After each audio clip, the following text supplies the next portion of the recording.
I have to admit to you, Ben Shapiro has correctly identified that Andrew Tate is a total grifter scammer that should not be celebrated as the voice of reason about anything. Now, I'm going to play a clip for you of Ben Shapiro commenting about Andrew Tate and the way that he's sort of being given a hero's welcome by the American right wing and global right wingers. I'm going to tell you up front, when Ben Shapiro gets into the sort of like biblical and religious stuff as to, social conservatism, as to why he doesn't like Andrew Tate, I'm not with any of that. But what Ben Shapiro has rightly identified is that this is not a guy that we should be holding up in any kind of positive way. Shapiro acknowledges the reasons why there is sort of a demand for figures like Tate.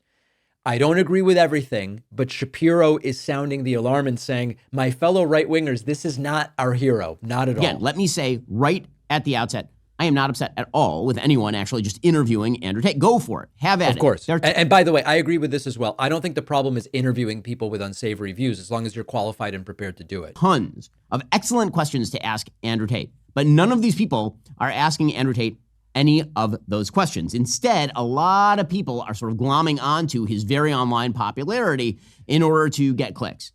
And some people are dishonestly conflating interviewing Andrew Tate with cheering for Andrew Tate, or applauding him, or talking about how brave and wonderful he is. And Andrew Tate is not brave and wonderful. He rips off thousands of people with his Scam Hustlers University. Correct. He preaches the virtue of treating women in a way you would never, ever allow anyone to treat your wife or your daughter. Correct. No one is saying you can't have Andrew Tate on your show. It's a free country. You should do what you want. What I'm saying is that if you say you're conservative, and then you have someone who truly is disgusting on, and you proceed to tout them, praise them, nod along to everything they say, cheer them, you're doing more than platforming, which, again, is fine. Platforming, the idea that you can never have a conversation. You can have a conversation with whomever you want, but there's a difference between having a conversation with a person and becoming a propagandist for that person. If you're a person, for example, who purports to stand for biblical values or American values or traditional values. This is where I'm kind of like, yeah, whatever.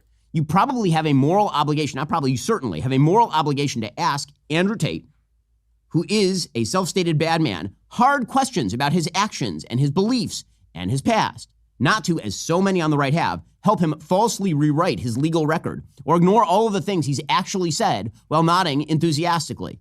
See, here's the thing. Andrew Tate, now he's trying to play himself off as a politician. He's not. He's an influencer. He's an online troll. That's really what he is. Now he's trying to start some sort of party in the UK, but he's not a conservative politician, for example, trying to push conservative policies, where part of the job of the interviewer is separating out his agenda from his personal behavior. Like, what does the public get out of this person versus what they do in their private life? That is a question typically reserved for politicians. That's not what he is. He's an online troll, and he revels in precisely the evils conservatives hate. That is his entire, like not some of it, his entire self-stated persona. If you don't ask about that, you're not doing your job as a conservative, as a traditional person, a person with actual values. Now, listen, I understand the appeal of Andrew Tate. I get it. I've seen his stuff. He's really charismatic.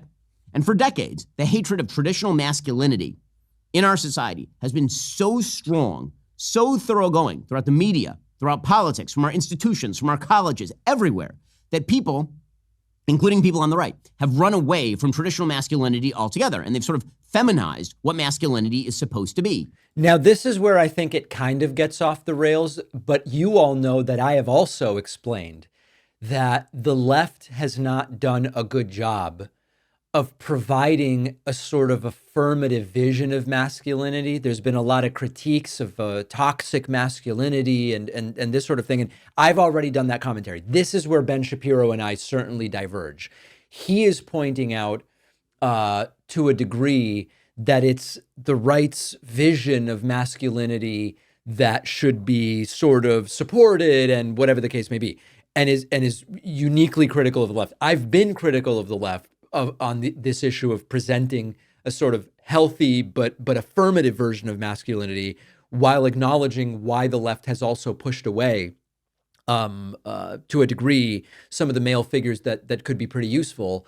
So we diverge to a degree here. I don't think it's the right that's giving us this beautiful vision. I think it's only the left hasn't given us a good enough alternative.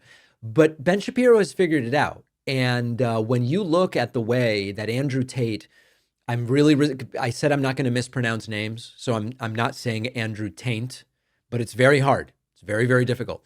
On the one hand, the environment, as Ben Shapiro points out, is one that is responsible for the rise of Andrew Tate.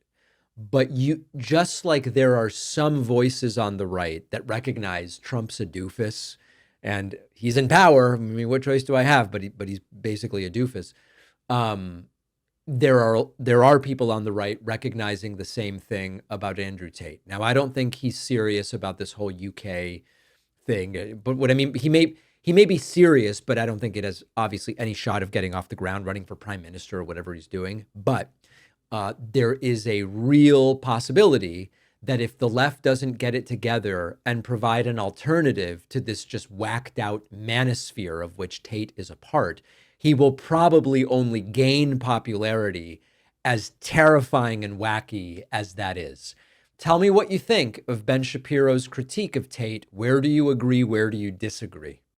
If you're still using a free email service, your emails are often being scanned and tracked even after you delete them. Companies use the data to know everything about you and show you ads, even your most personal communications. That's why I recommend you check out StartMail. Unlike free email services, our sponsor StartMail never scans or tracks your emails. It also blocks tracking pixels, which companies and hackers use to capture your IP address. And when you delete an email in StartMail, it is gone forever, keeping your information private. StartMail allows you to create unlimited email aliases, protecting your identity and reducing spam.